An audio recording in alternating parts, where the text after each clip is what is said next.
students, now let's start with the topic blood. Blood is a special connective tissue. Underline करोगे?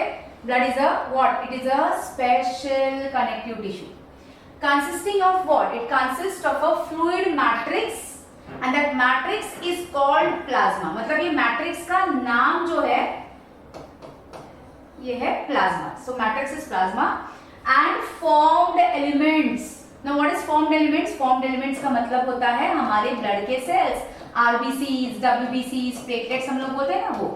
अभी इसमें जो plasma है वो हमारे ब्लड में 55% होता है एंड डेफिनेटली अगर 100% में 55% अगर प्लाज्मा हुआ तो 45% ब्लड सेल्स होते हैं. ठीक है. सो ब्लड क्या है? ये एक स्पेशल कनेक्टिव टिश्यू है जिसमें दो चीजें हैं. एक है प्लाज्मा जो फ्लूइड पार्ट है जो 55% है एंड ब्लड सेल्स आरबीसीज, डब्ल्यूबीसीज, प्लेटलेट्स जो 45% है. अच्छा, यहाँ पे ब्लड सेल्स को formed elements, so don't forget formed elements मतलब ब्लड सेल्स. ठीक है. अभी हम लोग बात करते हैं पहले प्लाज्मा की. Let's talk about plasma. Plasma is a straw colour. अभी यहाँ पे आया स्ट्रॉ कलर. स्ट्रॉ कलर मतलब क्या? Almost colourless. मतलब अगर जैसे एकदम क्रीमिश कलर का होता है, क्रीम भी नहीं बोल सकते, एकदम कलरलेस टाइप जो होता है उसको स्ट्रॉ कलर बोलते हैं. Okay. Straw colour viscous fluid. अभी विस्कस का मतलब क्या है?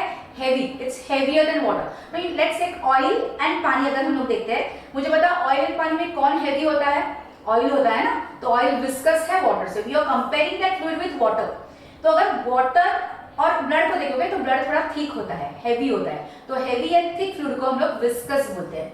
तो विस्कस फ्लूइड कंटेनिंग नियरली 55%, मैंने ऑलरेडी बताया है 55% ऑफ द ब्लड. अभी इस प्लाज्मा में जो अभी हम लोग सिर्फ प्लाज्मा लेते हैं तो प्लाज्मा में क्या क्या होगा? तो प्लाज्मा में 90-92% वाटर है. ओके. Are you understanding? पहले तो हम लोग ब्लड में क्या है? दो चीजें. एक है प्लाज्मा एंड दूसरा है फॉर्म्ड एलिमेंट्स. फॉर्म्ड एलिमेंट्स मतलब ब्लड सेल्स. प्लाज्मा कितना परसेंट है? 55%. फॉर्म्ड एलिमेंट्स मतलब ब्लड सेल्स कितना है? 45. अभी हम लोग बात करते हैं प्लाज्मा की. Okay. Now forget about the blood cells. अभी हम लोग सिर्फ प्लाज्मा. तो ये प्लाज्मा तो एक फ्लूइड है तो डेफिनेटली उसमें पानी होगा. तो इस प्लाज्मा में पानी कितना है? तो इस प्लाज्मा में जो पानी है वो 90-92% पानी होता है. ओके. ये नीट के लिए क्वेश्चंस आ सकते हैं. प्लीज अंडरलाइन करो और उसको अच्छे से बाहर करो. ओके. एंड प्रोटीन्स है. अभी प्रोटीन जो है वो कितने हैं? 6-8%. सो कम ऑन. प्लाज्मा जो है उसमें पानी कितना है? 90-92%. एंड उसमें उसी प्लाज्मा में जो प्लाज्मा प्रोटीन्स है वो कितने हैं? 6-8%. याद रहेगा? यहां तक क्लियर है तुम लोगों को? ठीक है. अंडरलाइन करके रखो एंड ये सब बाहर करना है तुम लोगों को. ठीक है. अभी इसके बाद नेक्स्ट आता है. अभी ये प्रोटीन्स कौन से हैं? तो 3 प्रोटीन्स तुमको याद रखने हैं. Fibrinogen, globulin and albumin. देखो इतने से पैराग्राफ में कितने नीट के क्वेश्चंस आ सकते हैं. अगर मैं तुमको पूछती हूँ प्लाज्मा कितना परसेंट? 55%. फॉर्म्ड एलिमेंट्स का मतलब क्या है? Blood cells. कितना परसेंट? 45%. ओके. प्लाज्मा में पानी कितना है? 90-92%. उसी प्लाज्मा में प्लाज्मा प्रोटीन्स कितने हैं? 6-8%. और उस प्लाज्मा प्रोटीन्स में 3 टाइप के प्रोटीन्स तुमको याद रखने हैं. कौन से 3 टाइप है? Fibrinogen, globulins and albumins. अभी इसके फंक्शन हम लोग डिस्कस करते हैं. Let me save this first. तो ये याद रहा तुमको. अभी हम लोग थोड़ा आगे जाते हैं. चलो देखते हैं कि ये प्रोटीन्स का क्या फंक्शन है.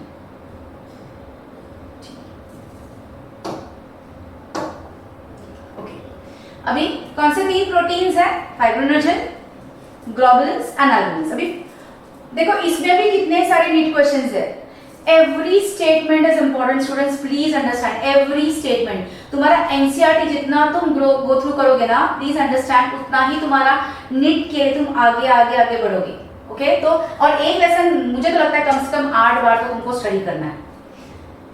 Now what is fibrinogen? They are fibrinogens are needed for clotting or coagulation of blood.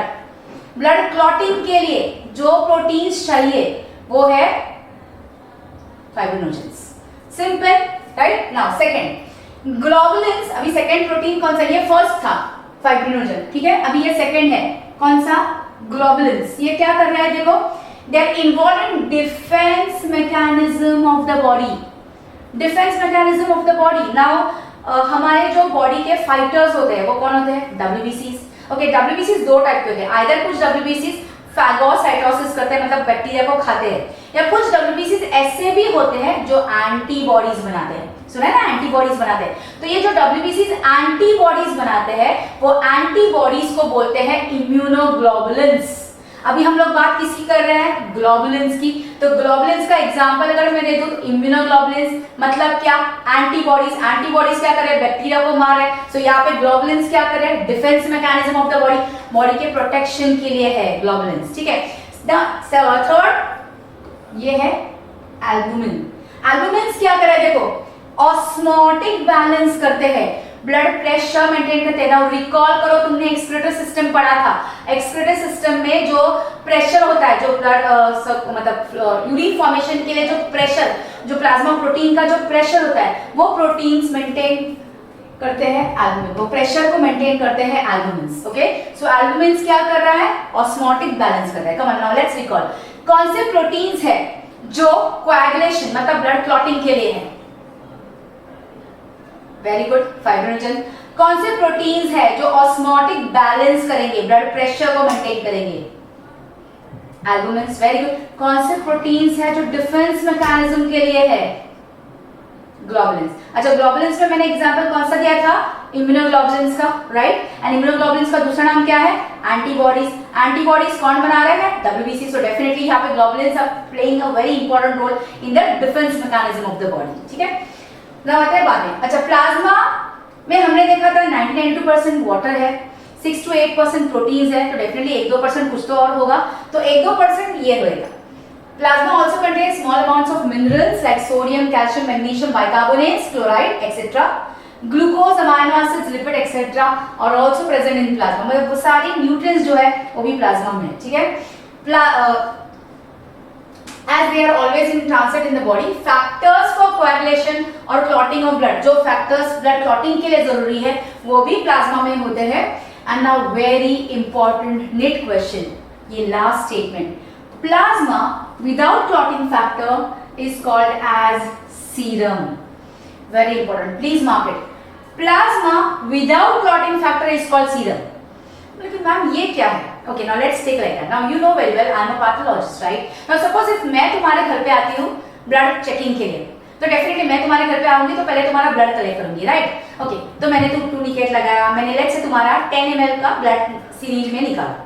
So and I remove that 10 ml blood. You must have seen any pathologist जो तुम्हारे घर पे आते हैं, वो क्या करते हैं, उनके पास एक किट होता है, उसमें टेस्ट ट्यूब्स होते हैं, वो ब्लड कलेक्ट करते हैं और फिर वो उस टेस्ट ट्यूब्स में डालते हैं। नोटिस करो, वो टेस्ट ट्यूब में डाला, टेस्ट ट्यूब में डाला, टेस्ट ट्यूब में डाला, और उन्होंने क्या किया, कुछ टेस्ट ट्यूब्स को वो शेक करते हैं, you know, they shake it and they keep it, और कुछ टेस्ट ट्यूब को वो शेक नहीं करते ना। अभी ये क्या कर रहे हैं मैम, तो यहाँ पे ये जो टेस्ट ट्यूब है ना वो एक्चुअली एम्प्टी नहीं है, उस टेस्ट ट्यूब में एंटीकोएगुलेटिंग एजेंट होता है। ओके, जैसे तुमने उस ब्लड को ऐड किया और उसको शेक किया, ये ब्लड कभी भी क्लॉट नहीं होगा अनलेस एंड अनटिल तुम उसको सेंट्रीफ्यूज करते हो और आरबीसी को सेटल करते हो, तो ये ब्लड क्लॉट नहीं होगा। मतलब तुमने क्या किया है, यहाँ पे एंटी क्लॉटिंग एजेंट डाल दिया, ठीक है। लेट्स से 2-3 टेस्ट ट्यूब जैसे, तीसरा टेस्ट ट्यूब ऐसा है जिसको जो एम्प्टी था, टोटली एम्प्टी था, और उसमें तुमने ब्लड को ऐड कर दिया। जैसे तुमने उस ब्लड को ऐड कर दिया, लेट्स से 5-6 घंटे के बाद क्या होगा उस ट्यूब में, ट्यूब नंबर 3, ट्यूब नंबर 1 और 2 में ऑलरेडी एंटी क्लॉटिंग एजेंट तुमने डाला है, तो वही वहां पे ब्लड तो क्लॉट होगा ही नहीं। लेकिन तीसरा ट्यूब जो एम्प्टी था टोटली, उसमें तुमने 5 ml का ब्लड डाल दिया, तो 5-6 घंटे में क्या होगा, वो जो ब्लड है वो क्लॉट होगा। इसका मतलब वहां पे जो सारे क्लॉटिंग फैक्टर्स वो यूज हो गए। अभी सारे आरबीसीज, डब्ल्यूबीसीज, प्लेटलेट्स नीचे सेट हो जाएंगे, ऊपर जो लिक्विड रहेगा वो लिक्विड है सीरम। वो लिक्विड क्या है, serum. So plasma without the clotting factors is called as clot. वो यूज हो गया ना, प्लाज्मा में क्लॉट हो गया वो ब्लड, अभी उसमें क्लॉटिंग फैक्टर्स नहीं है क्योंकि ब्लड क्लॉट हो गया है, तो ऊपर जो लिक्विड है वो है सीरम। तो तुम बोलोगे मैम फिर हमारे बॉडी में उसको सीरम क्यों नहीं बोलते, उस प्लाज्मा क्यों बोलते? अरे भाई, हमारे बॉडी में ब्लड है, ब्लड सर्कुलेट होता है, वो क्लॉट नहीं होता है, क्योंकि वो क्लॉट नहीं होता है, वो प्लाज्मा है। अच्छा, पहले 2 टेस्ट ट्यूब जो थे जिसमें उस पर्टिकुलर पैथोलॉजिस्ट ने या मैंने एंटीकोएगुलेटिंग एजेंट पहले से ही डाला, फिर मैंने शेक करके रखा है, मतलब उसमें क्या किया है, एंटी क्लॉटिंग एजेंट डाला है, वो ब्लड क्लॉट नहीं होगा। अच्छा, फिर उसमें ये कैसे हम लोग उसको फॉर्म एलिमेंट्स को सेपरेट करेंगे, कर सकते हैं, उसको सेंट्रीफ्यूगेशन करो, मशीन बनाओ जिसको सेंट्रीफ्यूगर बोलते हैं। तो सेंट्रीफ्यूगेशन मशीन में जब हम लोग डालते हैं, तो जब ब्लड सेंट्रीफ्यूज हो जाएगा, फोर्सिंग सेडिमेंटेशन की वजह से आरबीसीज, डब्ल्यूबीसीज, प्लेटलेट सेटल हो जाएंगे। ऊपर जो लिक्विड है वो है प्लाज्मा, क्योंकि ये क्लॉटेड ब्लड नहीं है, तुमने फोर्सफुली उसको आरबीसीज को सेटल किया है, ब्लड सेल्स को सेटल किया है, तो ऊपर जो ये पर्टिकुलर फ्लूइड है वो है प्लाज्मा। लेकिन जो ब्लड क्लॉट हो गया है, ऊपर जो फ्लूइड है वो है serum. Very important, that's the difference as such कि इसमें clotting, so plasma without clotting factor is called as serum.